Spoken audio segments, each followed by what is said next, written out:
Hello, and welcome to Real Talk with Rachel. Today I'm attempting to teach you a little about how to be media literate, which is just a fancy way of saying how to determine what's real news and what's fake news. This might not sit well with some people, but fake news is not fake news simply because someone says it is. We live in an information-heavy world. We have information at our fingertips. This can be a good thing. The more information we have, the better decisions we can make. But what has also become clear is that there are definite drawbacks to having information at our fingertips. We are not great at deciphering fact from fiction. I have a degree in print journalism. I spent the first decade of my professional career working as a journalist. Now I'm an author, but I still use those skills every day, uncovering facts I can use in my stories. The internet has given rise to many people claiming to be experts. Anyone can put together a professional-looking website and present themselves as an expert on anything. Everywhere, there are blogs posing as news sites. I've seen this when people share them on social media as though they're news. I'll sometimes click on the link just to look at the site. They look legitimate, but they're not.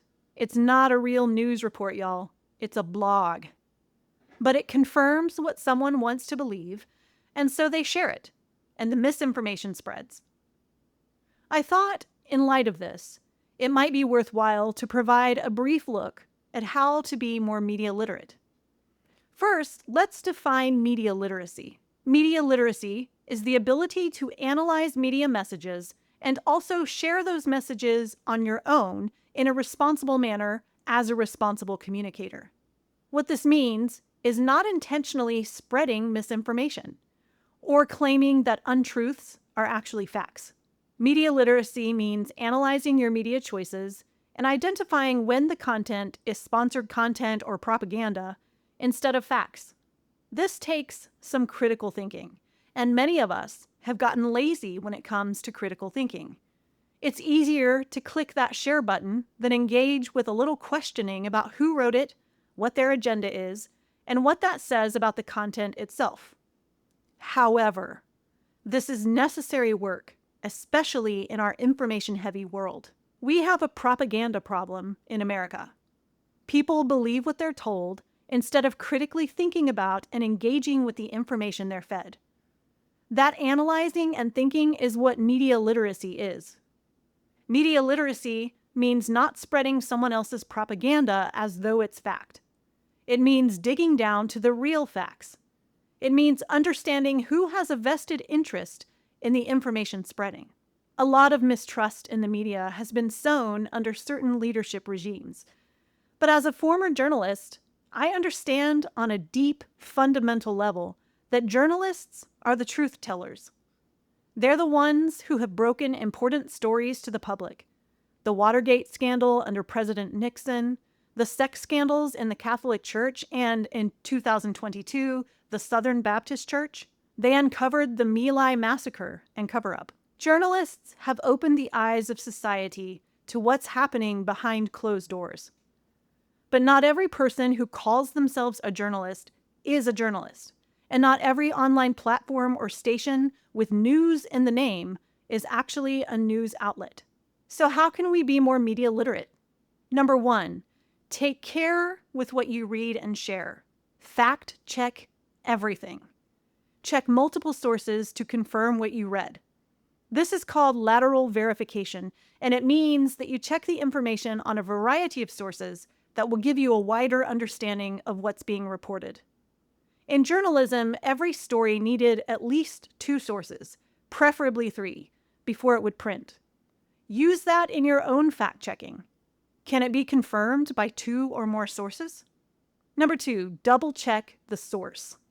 Sometimes a URL will look almost exactly like a URL from a legitimate news source like the New York Times or the Washington Post, but there's one letter off. They're not the real thing. Be aware that this exists.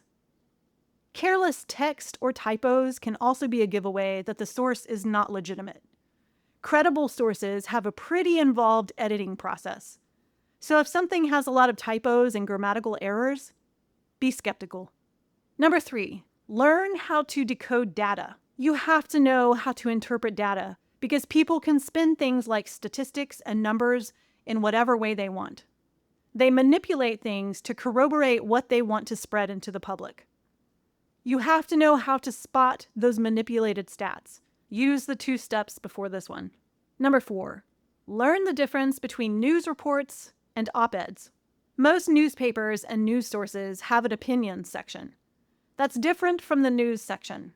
We need to learn the difference.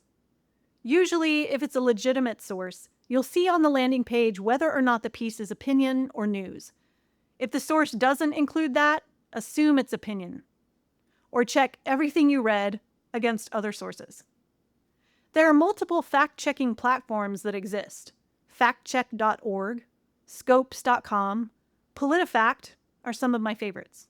In general, think before you share. You'll be doing the world a favor. Thanks for listening to my Real Talk. Be sure to subscribe to my channel for videos about books and writing and more videos like this. And sign up for my newsletter at racheltolson.com for inspiration, book recommendations, news, and writing prompts. Stay strong, and see you next time.